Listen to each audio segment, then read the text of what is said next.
Hampir-hampir Singapura ini kalau kering nanti, maka dia akan mengeluarkan khazanah emas yang sangat banyak. Siapa yang hadir ke tempat tersebut, jangan ambil sedikit pun pesan Rasulullah. Dan kita lihat kering sungai telah ada, emas belum timbul. Dan apabila emas telah timbul, maknanya kita sudah hampir dengan kiamat. Dan inilah yang ditemui apabila disekat oleh dam, oleh empangan oleh Turki memunggah emas. Sallallahu ala Muhammad, sallallahu ala Muhammad, sallallahu ala Muhammad, sallallahu ala Muhammad. Bismillahirrahmanirrahim. Assalamualaikum warahmatullahi wabarakatuh. Alhamdulillah, alhamdulillah min nasta'in. Wassalatu wassalamu ala nabiyyil mursalin wa alihi washabihi ajma'in. Al-Fadhil Mufti yang saya hormati Tuan Imam, Tuan Bilal, muslim-muslimat yang dirahmati Allah sekalian, alhamdulillah. Dalam kesempatan hari ini, marilah kita renungi perubahan cuaca yang sangat ketara dalam tahun ini. Tahun 2022, satu tempat bumi yang mengalami kemarau yang panjang. Satu kawasan dilanda oleh buah air banjir yang mematikan. Dan di antara dua inilah kita lihat hari air sedunia diisytiharkan sebab kemarau lebih besar daripada banjir yang berlaku dalam seluruh dunia. Mari kita mulakan dengan ayat surah Al-Mulk. A'udzu billahi minasyaitonir rajim. Qul ra'aytum in asbahamakum wa faman ya'tikum bima'in ma'in. Shadaqallahu azim. Katakanlah Muhammad, sekiranya apakah yang kamu lihat sekiranya air yang kamu minum telah kering, dan siapakah yang bakal mendatangkan air yang mengalir kembali? Tidak ada, ya Allah. Dan apabila air kering, tidak ada siapa yang dapat mendatangkan air ini kecuali Allah SWT. Dan inilah krisis yang dunia alami. Barangkali negara kita di kawasan khatulistiwa, peristiwa kemarau berlaku seketika tetapi kembali dengan hujan. Tetapi sebahagian daripada negara dunia mengalami air kemarau yang berpanjangan. Dan kita lihat dari segi wajah planet kita. Ini ialah rumah kita. Ini planet kita yang asalnya cantik dilihat daripada sebagai planet biru daripada langit. Pada tahun 1978 umpamanya, planet bumi kita dikenali sebagai planet biru. Cantik, indah. Dan pada tahun 2017 dilihat suasana yang cantik indah tadi telah bertukar kelabu. Dan ini disebabkan oleh tangan manusia yang telah melampaui akhlak etika dalam pembangunan yang berlebihan, pembakaran, kilang dan sebagainya. Termasuklah asap kereta kita yang kita gunakan seluruh dunia. Kita bakar petroleum dan menghasilkan fluorokarbon yang sangat banyak di dunia. Dan itulah di antara suasana yang sedang kita hadapi sekarang.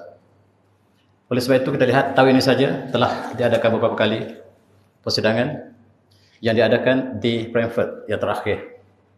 Dan masih lagi membincang perkara yang sama. Perkara yang sama ialah kemarau yang berpanjangan, air yang sudah kering di sebahagian daripada Eropah, tetapi Allah datangkan banjir di Pakistan. Dan Allah keringkan di kawasan Afrika Selatan, dan Allah banjirkan kawasan kita. Dan bulan 11 ini, ahli meteorologi kita kata mengatakan bahawa kita bakal menerima hujan yang banyak, insyaAllah. Dan inilah yang sudah dibicarakan. Pembebasan gas juga tidak dapat dikawal. Setiap tahun kita lihat inilah kepekatan karbon dioksida dan CO2 yang sentiasa meningkat, yang keluar daripada perusahaan dan aktiviti manusia, ekonomi dan sebagainya. Negara besar, negara maju tidak sanggup mengaturkan udara mereka. Mereka membuka kilang di negara miskin, di negara ketiga sebagai transit. Dan mereka mengatakan sebagai pemindahan teknologi, sebenarnya pemindahan pencemaran. Inilah yang berlaku, tetapi apabila pencemaran dilakukan negara membangun, kesan dapat dirasakan seluruh dunia. Sebab kita berkongsi atmosfer yang sama. Dan inilah yang dibicarakan setiap tahun. Kalau kita lihat siapakah yang membebaskan kekotoran, gas yang banyak. Yang terbesar dunia adalah China, India, US. US lah minta supaya kita tidak membebaskan gas. Mereka membebaskan gas di seluruh dunia. Tetapi sebahagian besar yang dibebaskan oleh mereka bukan negara mereka sendiri. Negara membangun. negara kita juga tidak terkecuali. Jepun, Korea Selatan dan sebagainya, mereka lah negara perusahaan, negara kaya. Dan yang apabila mereka adakan persidangan, mereka minta supaya negara membangun, kurangkan pembebasan gas karbon dioksida umpamanya, karbon dioksida, nitrogen oksida dan sebagainya. Dan inilah krisis yang sedang berlaku. Dan dari segi itu, Eropah pula membakar arang batu. Arang batu ketika musim sejuk ialah satu perkara yang besar. Selain batu, kilang juga menggunakan arang batu yang menyebabkan karbon dioksida yang berlebihan dilimpahkan ataupun dirembeskan ke udara. Dan sekali lagi, negara yang membebaskan ialah negara besar. Australia, negara South Korea, South Africa, US sekali lagi. Dan US lah yang menekan negara membangun supaya kita kurangkan pembebasan karbon dioksida. Sedangkan mereka lah yang membebaskan secara keseluruhannya dalam esmal dunia. Apakah sebabnya yang kita bincangkan? Apabila kita membebaskan karbon monoksida, karbon eten, CH4, NO2 dan sebagainya yang merosakkan lapisan yang Allah ciptakan di atas. Di atas kita ini ada satu lapisan yang dipanggil ozon. Terdapat daripada O3, adik-adik sekolah dia tahu O3. Oksigen dia padu 3. Tetapi apabila CO umpamanya karbon monoksida ataupun nitrogen oksida yang sampai ke atas, dia berpadu dengan O3. O3 diambil satu oksigen jadi O2. Dan CO jadi CO2. CO2 katalah kita ambil karbon monoksida yang dicantumkan O3. Dia menghasilkan CO2, adik-adik ya. Hasil dengan CO2 dengan O2. O2 adalah oksigen. Dan CO2 sifatnya menahan pancaran. Dan CO2 ialah gas yang telah tembus. Dan udara kita, bumbung kita telah tembus. Dan akibatnya kita terima bersama. Walaupun orang lain lakukan kemusnahan, kita dapat rasakan bersama. Dan apabila ozon kita tembus, atap kita tembus. Kita tak nampak cahaya masuk waktu malam, siang. Waktu malam tak boleh keluar. Yang masuk boleh melalui lubang yang rosak tadi, atap yang rosak tadi, dia masuk melalui lubang ozon tadi, dan nak keluar tak boleh, sebab memang lapisan itu masih ada sebahagian besar lagi, yang rosaklah sebahagian. Dan akibatnya, bumi kita panas. Semakin tahun semakin panas, semakin panas, semakin panas, dan kemarau yang berlaku ada hubungan sebahagian dengan peristiwa ini. Bagi mereka yang tinggal di kutub, ais yang membeku, tak pernah kita saksikan ais ini cair. Sekarang telah cair. Dan rahsia yang tertimbus di bawah ais telah terkeluar satu demi satu. Inilah di antara apa yang mereka bincangkan di peringkat antarabangsa. Kita melihat dari konteks kitab Islam. Akhlak Islam apakah yang kita lakukan kepada alam semesta, kita sebagai khalifah. Dan kemusnahan berlaku di daratan dan lautan disebabkan oleh tangan manusia. Zahar al-fasad bil bahr. Bil bahri bima kasabat aydina suluzikuhum ba'dadzi amalu la'allahum yarji'un. Itulah di antara etika kita. Inilah penjelasan dia. Cahaya daripada matahari yang mereka sebut ultraviolet yang sangat menikam ataupun masuk dengan tembus dengan kuat, tetapi tidak dapat masuk selama ini. Sebab Allah jadikan lindungan kita. Ada atap yang kita panggil ozon yang sangat tebal. Tetapi apabila ozon ini telah pecah, rosak, maka ultraviolet A yang panggil B, C telah boleh masuk. Yang menyebabkan kemusnahan sebahagian daripada bumi kita. Pancaran yang berlebihan.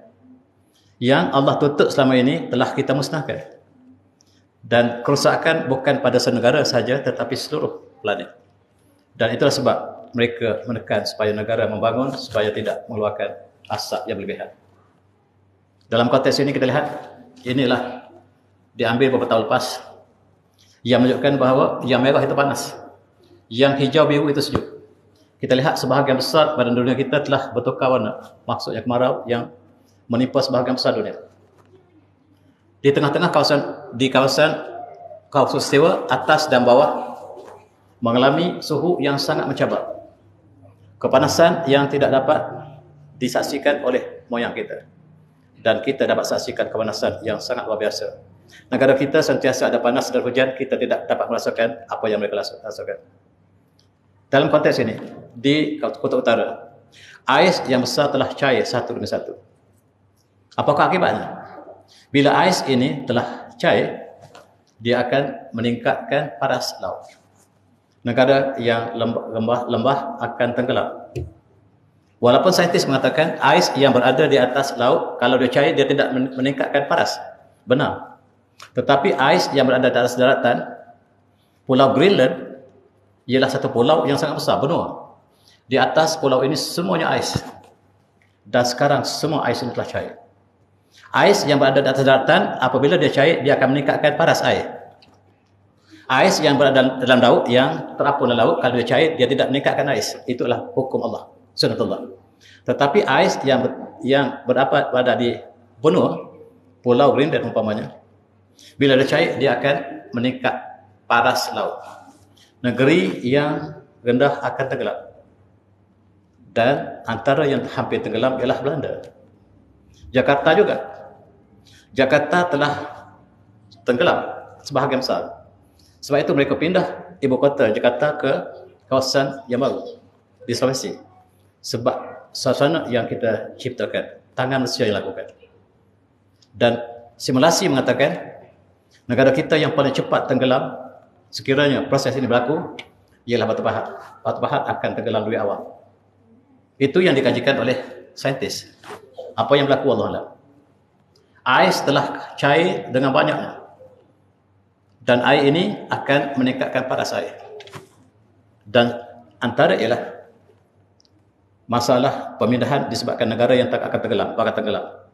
Sekarang barangkali kita lihat peningkatan paras laut sangat cepat meningkat. Walaupun dari segi statistiknya hanyalah 0,03 meter umpamanya, tetapi dari segi bahaya akan datang sangat-sangat mencabar. Kita lihat, binatang kutub sudah hilang tempat tinggal. Sebab kita musnahkan habitat mereka. Mereka tinggal di ais. Allah takdirkan mereka tinggal di ais dan mereka sudah kehilangan rumah. Di daratan pula kita bakar hutan dan habitat yang binatang buas juga kehilangan rumah tempat tinggal. Inilah kita manusia sebagai khalifah Allah. Dan tentulah kita ada akhlak Islamiah yang indah. Walaupun Barat tidak ada akhlak, mereka ada etika. Ada kod etika mereka, moral code mereka yang harus mereka pegang. Tetapi demi pembangunan, apa yang berlaku di dunia tidak dapat dikawal oleh etika semata-mata. Dan kita lihat inilah Greenland yang sebutkan tadi. Greenland ni kita tak pernah tahu dia ada bumi. Kita ingat dia adalah ais semata-mata. Tapi sekarang terbukti dia adalah ada bumi di bawahnya. Di bawah ais itu ada tanah. Baru kita tahu. Dan cairnya air ini sangat-sangat luar biasa. Kita tidak rasakan sebab kita tidak mengkaji. Inilah pulau yang apabila ais ini telah cair, dia mengalir jadi sungai. Dia mengalir ke selatan. Ada kawasan yang gurun menjadi hijau.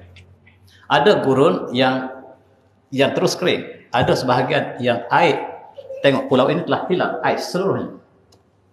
Iceland telah hilang.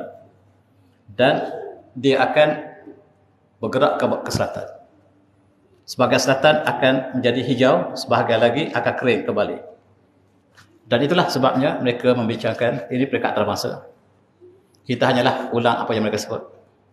Dan antarabangsa membicarakan tentang Climate Change Conference yang mereka sebut COP27 yang mereka adakan tahun lepas di Glasgow, diadakan di Frankfurt, dan mereka makin kerap mengadakan bulan Mei baru ini mereka adakan di banyak tempat di dunia untuk membicarakan perkara ini. Dan kita lihat apa. Ini sungai terbesar di Eropah, kering. Sungai tinggal jabatan. Sungai yang biasanya mengalir dengan banyak air, kapal dapat lalu, tapi telah kering. Sungai ini sungai yang mengalir daripada Belanda menuju ke Jerman dan sampai ke Austria. Kering. Kita tidak sedar, tapi malapetaka yang dihadapi oleh Eropah Timur sangat-sangat ketara. Itu sebab mereka mengadakan conference demi conference sebab mereka mengalami masalah yang besar. Bila air tidak ada, gandum tidak dapat ditanam dan kelaparan makin menjelma. Ditambah dengan peperangan. yang berlaku di Rusia, Ukraine sekarang, yang menjadi pembekal gandum, juga tidak dapat menghasilkan gandum selain daripada peperangan, air yang berkurangan. Inilah air yang menurun. Daripada tahun 85 sampai tahun 88 kita lihat gerak di sungai ini telah begitu cepat jatuh dan paras air telah menjunam. Kekeringan berlaku dan bagaimanakah mereka ingin, dalam persidangan terakhir, mereka ingin menggunakan air bawah tanah, underground. Sebab Allah simpan air di bawah tanah untuk pohon-pohon. Di sungai telah kering. Yang manusia lakukan kemusnahan ini sebahagiannya. Dan mereka mencari air di bawah tanah sebagai penyelesaian kepada dunia. Selama ini kita ambil ringan perkara ini. Air mencurah-curah datang. Tetapi sekarang air telah kering. Mereka cadangkan air underground macam kita buat sebelum kita ada air Syabas.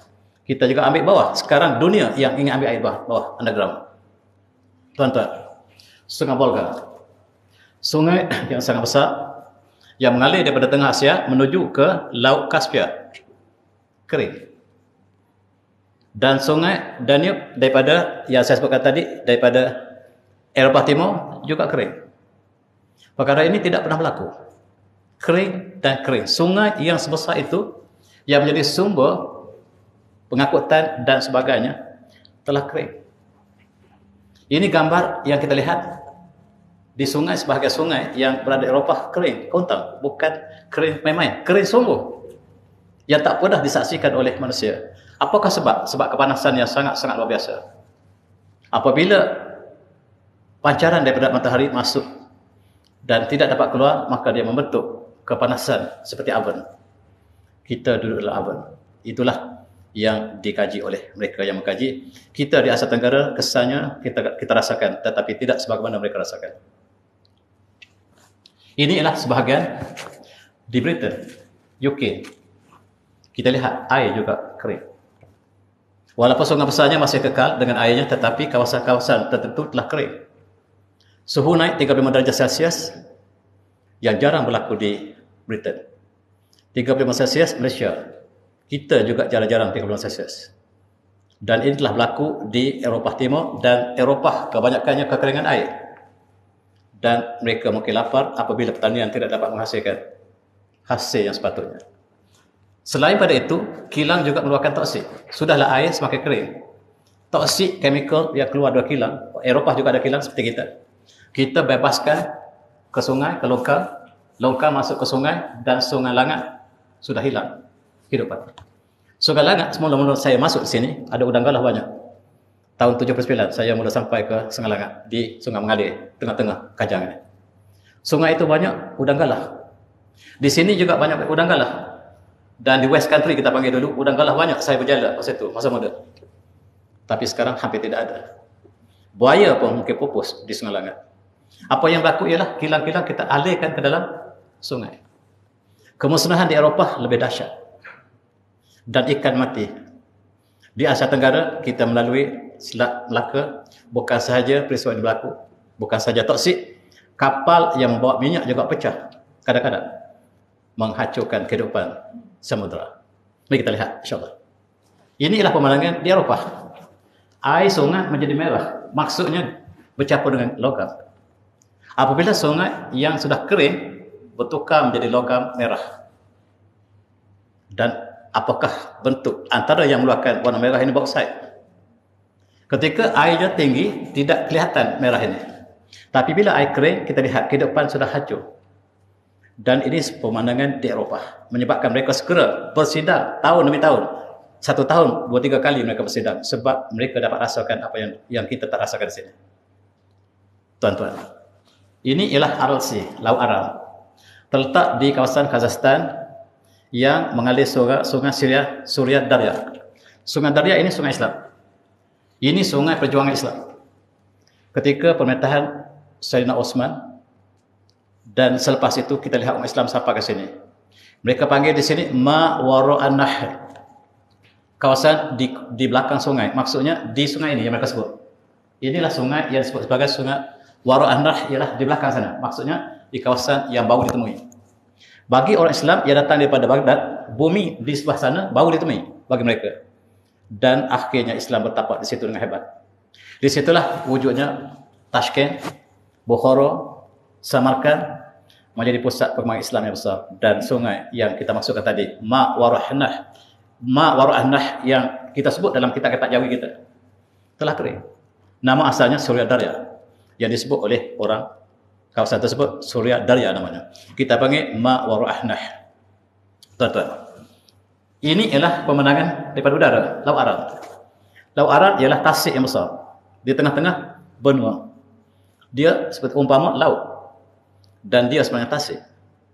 Sekarang telah kekeringan. Kapal yang berlayar telah terdampar di tengah-tengah gurun pasir. Di tengah gurun, maksudnya asalnya di laut, sekarang telah kering.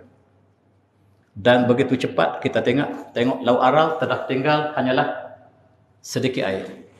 Yang asalnya kita lihat petanya sangat luas. Sekarang tinggal daripada setelah hanyalah satu kawasan yang kecil. Dan apabila Allah mencabat, Qul apraitum, apabila air yang kamu minum ini, waran famayatikum bima imain, apabila air yang kamu sedang minum ini kering, siapakah yang bakal kembali membawa air pada kamu? Tidak ada. Dan tuan-tuan seperti Kazakhstan ialah penghasil gandum. Antara negara penghasil gandum ialah Ukraine, Kazakhstan, Uzbekistan. Kawasan-kawasan ini ialah asal tanaman gandum. Apabila Islam sampai di sini, kita bawa gandum ke Eropah. Eropah baru belajar makan gandum. Kita yang bawa. Melalui Spanyol, kita tanam gandum di Spanyol, hidup, subur. Dan orang Barat mula makan gandum sampai hari ini. Kita perkenalkan. Makanan orang Eropah yang asal apa dia? Tuan-tuan, ubi kental, potato. Itu makanan asal mereka. Bila kita perkenalkan gandum melalui Andalusia atau Spanyol, mereka mula makan gandum sampai hari ini. Gandum jauh lebih lazat daripada ubi kental. Berbagai-bagai dapat dilakukan dengan gandum sehingga Eropah makan gandum. Kita anggap mereka yang mulakan gandum. Kita yang ditanam di Uzbekistan, yang ditanam di Kazakhstan, yang ditanam kemudian di Ukraine, dibawa ke Rusia dan sampai ke Eropah. Dan itulah gandum yang telah mati sekarang. Kita lihat lautan telah mati. Dan apabila hasil tidak dapat dikeluarkan, kelaparan menjelma.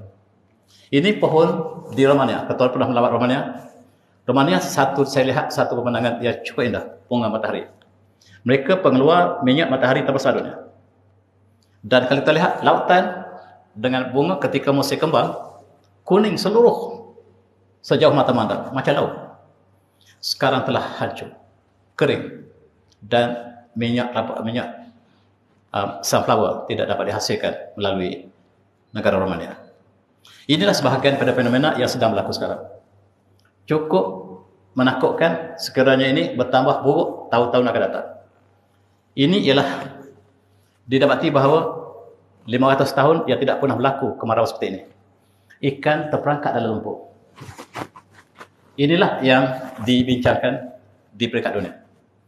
Dan apakah dia akan lebih buruk untuk tahun depan? Mereka menjangkakan tahun depan akan lebih buruk. Dan itu sebab mereka minta supaya kenderaan kita kurangkan membebaskan gas karbon dioksida, fluorokarbon yang hasil daripada petroleum. Mereka ingin tukar kepada menggunakan gas hidrogen umpamanya, ataupun menggunakan electricity supaya pembebasan udara akan dikurangkan. Tetapi apa yang berlaku tidak ditepati oleh semua negara. Tuan-tuan, lebih menakutkan apa yang mereka sebut sebagai Corentin event. Matahari terbakar lebih.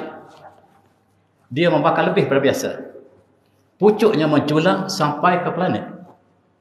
Sekiranya sampai ke bumi, bumi terbakar. Dipanggil Corentin event. Yang ditamakan berdasarkan pembakaran matahari lebih. Sebenarnya tak lebih. Allah tentukan demikian. Matahari kita gas, hidrogen dan helium. Dia membakar untuk berikan kita cahaya percuma. Dan kadang-kadang dia membakar lebih pada tempat-tempat tertentu. Tempat poin tertentu dia membakar lebih, menjulang dan membentuk tsunami matahari. Tsunami bukan saja ombak, air, tetapi tsunami yang berlaku kerana matahari. Dan ini berlaku pada 5 September lepas.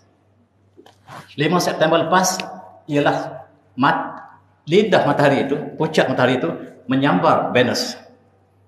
Venus ialah planet tak jauh daripada kita. Kalau dia sampai ke matahari, apakah yang kita gambarkan? Dan itulah yang sangat menakutkan. Dan tuan-tuan, kita lihat Venus yang keluar dari berita ini. 5 September lepas, Venus hampir terbakar. Sebab matahari keluar api yang menjulang. Dan inilah sunatullah. Dan bumi kita kepanasan yang luar biasa. Terbakar di sana sini. Dan kita lihat negara-negara Australia terbakar disebabkan peristiwa yang mereka sebut tsunami matahari. Dan inilah yang mereka gambarkan. Sekiranya matahari ini tsunami menjilat bumi kita, bukan kemarau, terbakar. Dan wazubillah. Inilah yang mereka sedang bincang dalam persidangan antarabangsa, dan kita membincang secara surface, menggambarkan akibat daripada tangan Malaysia yang berlaku tanpa ada kawalan. Bahkan di pelda kita pun, kita bakar keluar asap 24 jam. Kilang-kilang kita mengeluarkan asap yang banyak. Sungai-sungai kita telah mati. Sungai-sungai di Johor telah mati sebahagiannya. Sungai Kuala Lumpur telah mati. Sungai Kelang telah mati. Dan inilah sebab tangan Malaysia yang rakus dalam konteks kita sebagai khalifah. Akhlak tidak dijaga. Ini ialah Sungai Tigris. Sungai yang membentuk tamadun yang besar di Iraq, yang sampai hujungnya sampai ke Turki. Sekarang sudah hampir kering. Dan apabila Sungai Tigris kering, dia keluar istana. Sebuah istana yang besar telah timbul. Istana ini tak pernah kita tahu. Istana yang purba, rupa-rupanya duduk di bawah dasar sungai. Sungai kering, dan sungai ini ditemui. Rahsianya belum kita temu. Apakah yang ada dalam istana ini? Usianya, jakatnya 3,400 tahun. Usia ini tak pernah manusia tahu. Tenggelam di bawah air sungai. Sekarang telah timbul. Dan inilah gambar setelah. Menggambarkan di bawah sungai yang telah kering, telah membentuk satu kasar, satu bangunan istana yang besar. Barangkali ketika zaman Sumeria dulu, ketika zaman Babylon barangkali, ataupun sebelum lagi, yang mereka sedang kaji sekarang. Apakah yang ada rahsia di sini? Apakah ada timbunan emas di sini? Atau tidak ada? Tak tahu. Dan inilah yang menyebabkan dunia bersidang dengan segera. Apakah sebab lain selain pada kemarau menyebabkan air Sungai Tigris, Sungai Porat ini telah kering? Antaranya, mereka membentuk empangan di hulunya. Tuan-tuan, ini istana yang ditemui. Apakah dalam ini? Wallahualam, dirahsiakan. Ini temui satu binaan yang besar. Dan yang mengkajinya bukan Islam, orang lain yang datang mengkajinya. Sebab Iraq selepas Saddam Hussein, Iraq sudah tidak seperti yang lampau. Siapa yang punya Iraq sekarang kita tak tahu. Dan itulah gambarannya yang sedang dikaji oleh orang lain. Inilah sebahagian daripada mereka keluarkan dalam jurnal, dalam televisyen. Kota ini sangat lama. Apakah yang tersimpan di sini? Wallahualam. Ini sebahagian apabila Sungai Porak telah kering. Dan mereka temui, mereka tunjuk yang tak penting. Tempikan-tempikan yang tempat-tempat yang lama ini, yang ditemui mereka istiharkan. Yang lain tidak beristiharkan lagi. Dan inilah kita lihat di antara pemena yang sangat menakutkan. Sebab utama kekeringan Sungai Tigris Porak ialah Erdogan membina satu empangan besar bernama Al-Unfa Ataturk Dam. Ini menyebabkan orang Iraq membantah, kenapakah harus ditutup sungai ini? Kata Turki, itulah sungai kami. Betul sungai kamu, tapi dia mengalir ke negara kami. Bila kamu sekat dam atau empangan di situ, air yang keluar sangat terhad. Air ini dialihkan ke Turki untuk tujuan Turki. Dan menerima bantahan yang besar daripada dunia. Kita lihat, inilah binaan yang besar yang menutup Sungai Porak. Sungai Porak yang ada hubungan dengan kerajaan Islam Abbasiyah yang agung satu masa dulu. Rupa-rupanya air yang mengalir keluar ke Sungai Porak sangat kecil sebab dialihkan ke pergunungan. Ataturk ataupun dam Ataturk ini, empangan Ataturk ini dibina oleh Erdogan. Negara Arab mengatakan protes kepada Turki bahawa ini adalah satu pengkhianatan kepada negara di bawah. Tapi Turki berkeras mengatakan sungai mengalir ke dalam kawasan kami, itu kami yang punya. Dan itulah konflik yang berlaku, menyebabkan Iraq menghadapi krisis air yang tak ada. Bila air Iraq bergantung hampir 100% kepada sungai Furat. Dan sekarang sungai telah kering, yang tinggal adalah tebing yang tinggi. Yang tepi sungai masih ada pokok-pokok yang sedikit dan dia adalah air yang sedikit. Tuan-tuan, ini gambar daripada satelit. Yang asalnya ini adalah sungai Furat. Sekarang tinggal ini. Hanya tinggal sedikit saja. Dan kalaulah kering, apakah nasib orang Iraq? Itu sebab mereka mencari penyelesaian dengan air di bawah tanah. Rupa-rupanya Allah sediakan air di bawah tanah ini banyak. Cuma kita tidak proseskan lagi. Sekarang dalam persidangan terakhir, kita gunakan air di bawah tanah supaya dapat menyelesaikan masalah negara yang sudah kering air seperti ini. Dan tuan-tuan, ini ialah sebahagian dari Sungai Furat yang agung ketika zaman Abbasiyah telah tinggal seperti ini. Kering, kontak, menakutkan. Sebahagiannya masih ada, tetapi sangat sedikit untuk penggunaan negara Iraq. Yang berkongsi sungai Iraq ada 4 negara. Yang paling banyak adalah Turki. Tengok portion air yang paling banyak dapat pada Turki sebab dia sekat air. Yang kemudiannya ialah Jordan, Syria dan saya tak nampak tu. Syria, Jordan dan juga negeri lain. 4 negara yang berkongsi air. Dan yang paling banyak dapat air ialah Turki. Inilah yang menyebabkan negara yang terlibat membantah kepada empangan tadi. Dan empangan ini diteruskan. Tuan-tuan, dalam satu hadis yang diriwayatkan oleh Muttafaqun alaih, Rasulullah bersabda, menjelang kiamat yushik al-Furat, hampir-hampir sungai Furat akan kering menjelang kiamat. Dan akan menimbulkan kanzun min zahab, dan satu timunan emas yang akan timbul. Faman hadrahu fala ya'khuzu minhu syai'a. Siapa dia yang pergi ke sungai Furat, tengok emas yang sudah timbul, jangan ambil. Ini pesan Rasulullah. Emas akan timbul di sungai Furat. Ini belum kita tahu. Lihat, Rasulullah menggambarkan dia adalah satu kawasan yang apabila sungai kering, hampir-hampir yushik al-Furat. Hampir-hampir sungai Furat ini kalau kering nanti, maka dia akan mengeluarkan khazanah emas yang sangat banyak. Siapa yang hadir ke tempat tersebut, jangan ambil sedikit pun, pesan Rasulullah. Dan kita lihat kering sungai telah ada, emas belum timbul. Dan apabila emas telah timbul, maknanya kita sudah hampir dengan kiamat. Dan inilah yang ditemui apabila disekat oleh dam, oleh empangan oleh Turki memunggah emas. Entah daripada mana emas datang dan dipunggah oleh Turki. Sudah ditemui emas, tapi bukan bukit emas, bukan gunung emas, tapi emas dalam sungai. Dan Turki sekarang dapat emas yang banyak. Sebab yang kering itu kawasan Turki lagi. Tempat lain barangkali belum dicari. Turki sudah mendapat emas. Tetapi gunung emas yang Rasulullah sebut belum. Emas yang sedikit telah ditemui. Walaupun dia mengatakan massive gold found, banyak emas ditemui, tapi dalam konteks emas masih lagi sedikit, bukan gunung. Ditemui sungai Furat yang sudah kering. Dikatakan dia mendapat 35 juta ounce ataupun 99 tan emas ditemui oleh Turki. Ini dikeluarkan oleh akhbar mereka. Dan mereka pungut daripada sungai Furat. Hulu sungai Furat, bukan hujung lagi. Dan ini direpot pada tahun 2-3 tahun lepas. Dan emas yang ditemui sangat banyak. Dalam istana yang timbul tadi, tak tahu apakah kontennya, apakah kandungannya. Subhanallah. Satu kawasan telah kering kontak, tetapi Allah berikan hujan tempat lain.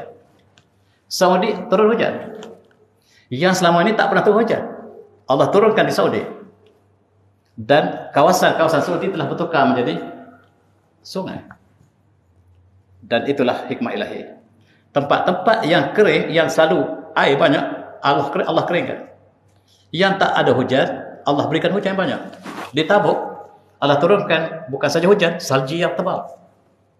Apabila salji ini telah cair, dia membentuk tasik. Tasik-tasik ini sangat subur, menjadikan tanah di Tabuk sangat subur. Barangkali saya sebut dulu, syarikat Teko yang dipimpin oleh Syekh Sulaiman Al-Rajihi telah menukar kawasan padang pasir di Tabuk menjadi padang pertanian. Disebabkan hujan yang tidak pernah berlaku, telah berlaku. Kawasan yang hujan, biasa hujan, telah kemarau. Kawasan yang kemarau jadi hujan. Allah yang tentukan. Dan Arab, desert menjadi sungai yang mengalir. Dan kita ingat satu hadis, la taqmasah hatta ta'uda ardul arabi murjan wa anharu. Tidak mungkin berlaku kiamat sehinggalah semenanjung Arab kembali dengan sungai dan anak dengan kehijauan. Dan sekarang kita dapat saksikan sungai yang mengalir di kawasan-kawasan tertentu yang keluar turun hujannya banyak. Dan Rasulullah menyebut tidak berlaku hari kiamat sebelum semenanjung Arab kembali kepada anak sungai dan kehijauan, burujan wa anharu. Maksudnya satu masa dulu di sini ialah kawasan yang penuh dengan sungai. Ketika Rasulullah dilahirkan, di situ adalah padang pasir. Dan Rasulullah mengatakan menjelang kiamat sekali lagi, ta'uda ardul arabi murujan wa anharu, akan kembali bumi Arab menjadi sungai dan hijau. Kita saksikan di Tabuk sekarang. Syarikat Teko Tabuk Agricultural and Corporation telah menghasilkan padang pertanian yang luas di Tabuk. Di Malaysia hujan. Diberikan amaran oleh Pusat Cuaca kita bulan 11 hujan lebat. Dah bahkan di Bimangi hujan banjir yang besar. Ini ramalan. Jangan buat pilihan raya bulan November sebab jangkaannya hujan lebat. Itu selingan. Dan dalam satu hadis Rasulullah bersabda, diriwayatkan oleh Muhammad Baqi, "Ma min amin bi'aqal mataran min amin, walakin Allah yusarrifuhu." Hujan setiap tahun tetap. Yang berbeza tepat ia turun. Dan hujan setiap tahun konstan. Bilangan yang Allah turunkan daripada langit sama. Kalau di sini tidak hujan, di sini hujan. Di sini tidak hujan, di sini hujan. Maksudnya hujan yang turun sama. Dan inilah yang saintis temui sekarang. Saintis temui sekarang ialah hujan yang turun pada awal. Kalau kita kutip seluruh dunia, campur balik, semua kembali. Sama. Terlepas dengan tahun ini sama. Yang kemarau, tempat lain hujan. Kemarau di Iraq, banjir di Malaysia. Kalau kemarau kita barangkali tempat lain. Kita dengar di Afrika Selatan telah kering. Allah gantikan di negara yang penuh dengan gurun. Bahkan di China katanya, gurun China telah bertukar menjadi hijau. Allah turunkan China. Allah turunkan di Saudi. Dan kawasan di kemarau, tetap kemarau. Inilah di antara hadis yang mulia yang mengatakan tidak ada satu tahun yang kurang hujan daripada tahun lain. Kecuali yang Allah tepatkan, tepat mana tepat turun. Allah yang mengatur di manakah harus hujan turun. Tuan-tuan, ini kajian saintifik. Mereka lakukan di manakah hujan turun. Dan setiap tahun mereka adakan peta baru. Jumlahnya sama. Jumlah hujan seluruh dunia sama saja setiap tahun. Kalaulah di sini kurang, di sana kuat. Di sana kurang, di sini kuat. Dan jumlah hujan adalah kekal. Dan subhanallah, itulah yang dikaji oleh kajian moden lagi. Mereka buat kajian. Air di atas muka bumi ini ada air masin, ada air tawar. Tuan-tuan lihat komponennya. Air tawar di manakah ada? Sebagainya di atas sungai, dalam sungai. Yang dalam sungai ini sangat sedikit. Dalam tasik lebih banyak. Di bawah bumi lagi banyak. Dan itulah persidangan ingin mengeluarkan air daripada bumi untuk menjadi sumber kehidupan. Mereka dapat menjagakan di lapisan tertentu bumi kita di bawah air yang banyak. Air ini air tawar. Dan teknologi moden hari ini ingin mengambil air ini. Dulu kita yang ambil air dari pergi. Sekarang orang maju, orang di Eropah ingin ambil air dari bawah. Allah tukarkan kita. Allah gantikan hari demi hari. Sekali untuk kita, sekali untuk orang lain. Tuan-tuan. Ini ialah di Yaman. Yaman bahkan peperangan berlaku. Kemarau, belalang, penyakit, segala-galanya. Yaman negeri yang miskin. Tengok, binatang mati. Air tidak ada. Belalang datang makan pohon dia, habis. Kemudian negara terbesar dunia, Amerika, perangi Yaman. Dibantu oleh negara yang paling kaya, Saudi. Saudi bersama dengan Amerika serang negara yang paling miskin. Tuan-tuan bayangkan. Kalau tak ada peperangan pun mereka sudah lapar. Dan sekarang apabila berlaku peperangan lebih dahsyat. Ini suasana di kawasan di Afrika, tuan-tuan. Bangsa besar satu datang, WHO datang buat satu perigi besar. Ada air di bawah. Walaupun di atas sajalah kering kontang, pada paras tertentu ada air yang mampu ditarik dengan tangan. Dikeluar. Tengok tuan-tuan suasana. Subhanallah. Inilah air yang Allah berikan. Sangat-sangat nikmat. Yang kita, negara tropikal ini, kita tak merasakan nikmat air itu sebab hujan turun dengan lebat. Dalam konteks ini kita lihat negara yang di Yaman, di Ethiopia, di Afrika, binatang mati bergelipangan. Dan dalam konteks ini juga kita lihat negara yang kaya tidak boleh tidur tenang apabila kita melihat negara miskin. Dan bukan orang miskin sekiranya kita tidur nyenyak dan jiran kita kelaparan dalam hadis yang mulia. Dan sekarang Yaman kelaparan. Dan apakah yang dunia lakukan? Bangsa besar lakukan tapi tidak mencukupi. Apakah sikap kita negara Islam kepada saudara kita yang sedang kelaparan? Kemarau yang melanda, air yang tiada, penyakit yang menjelma, dan berbagai masalah peperangan yang mereka hadapi. Ini di kawasan yang saya tidak pasti di mana.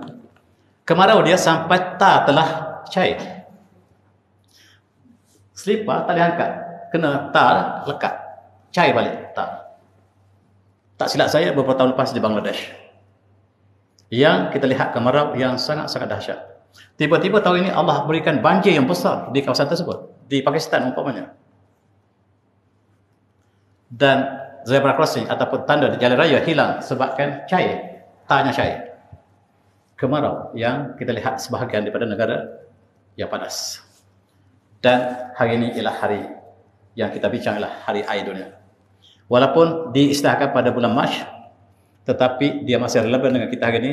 Dan dikatakan kemarau yang muncak pada bulan Julai lepas.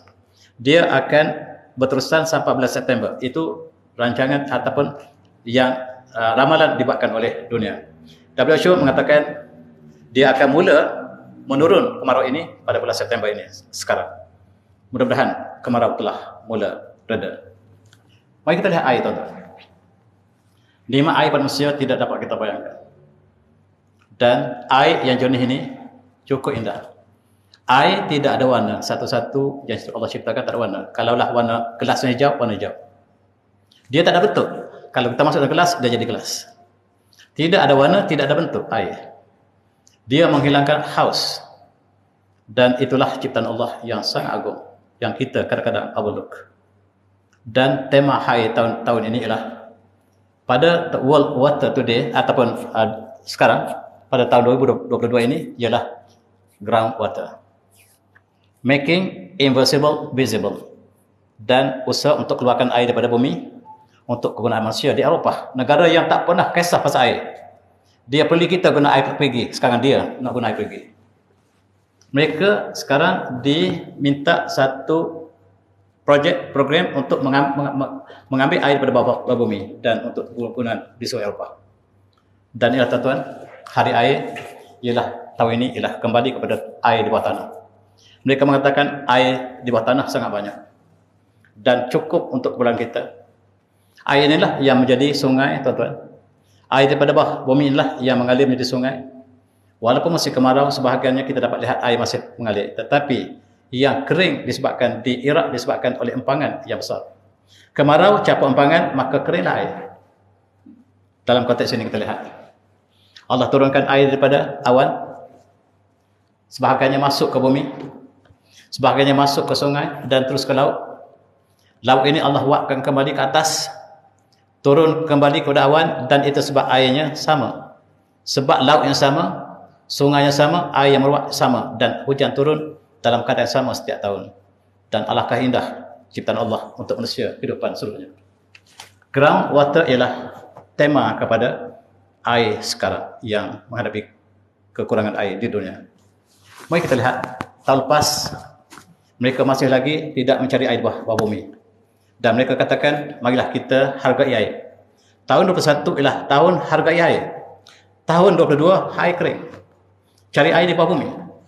Dan itulah yang dilakukan oleh bangsa bersatu. 40% penduduk Afrika tidak ada air bersih. Air bersih tidak ada di Afrika Selatan, di Afrika. 40% orang Afrika tidak mendapat air bersih. Dan tuan-tuan, ini air dia. Air yang digali dapatlah tinggi air. Inilah yang mereka hargai. Air inilah yang mereka hidup. Kadang-kadang mereka ada jenis pohon, mereka tebang pohon ini, ada air dalam pohon ini. Dan air yang sangat sedikit inilah yang menjadi tema kepada air dunia. Dan di Cape Town, air telah semakin kurang. Asalnya Cape Town ialah tempat yang sangat subur. Mereka menghasilkan pertanian yang cukup luas untuk diekspor ke seluruh dunia, termasuk negara kita. Sekarang mereka sudah ada krisis air yang sangat kronik. Dan tuan-tuan, ini air di Afrika Selatan, di Cape Town. Daripada 2023 kita tengok level air dia semakin mencuram. Dan pada tahun 2018 hampir kosong. Inilah sebahagian daripada cubaan Allah, ujian Allah kepada sebahagian penduduk. Dan kita lihat air ialah kehidupan. Air ialah sumber kehidupan kita. Dan Allah mengatakan, alam tara Allah anzala minas sama'i ma'an. Alam tara Allah anzala minas sama'i ma'an fa akhraja bihi thamaratin mukhtalifan alwanuha. Dan apakah kita lihat Allah menurunkan air dari langit, yang air itu menumbuhkan berbagai-bagai buahan yang berbagai-bagai warna dan sebagainya, dan seterusnya. Air ialah sumber kehidupan untuk kita dan tanaman, dan juga untuk tenaga kita. Ini ialah peta Australia. Peta Australia yang di tengah-tengah ini warna pink, tuan-tuan. Suhu yang sangat-sangat tinggi tak pernah berlaku di Australia. Memang Australia panas sebab ada gurun yang besar di Australia. Tetapi suhu yang warna pink ini yang mencapai hampir 50 darjah Celsius tidak pernah berlaku. Tetapi telah berlaku. Air mendidih 100 darjah Celsius. Tetapi di kawasan pink itu 50 darjah Celsius. Yang Arab Saudi jarang-jarang berlaku 50 darjah Celsius. Dan telah berlaku di Australia. Dan kita lihat tanaman gandum di Australia juga seperti ini. Air kering dan buah hanya sempat masak dan air kering segala-galanya.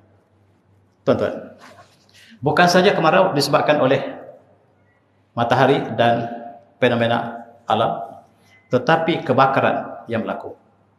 Kebakaran yang sentiasa berlaku tidak dapat dielakkan. Mereka kaji bagaimanakah kemarau ini berlaku. Ada sejenis burung yang mencetuskan api, tuan-tuan. Burung ini mencetuskan api dan membakar hutan yang begitu lama.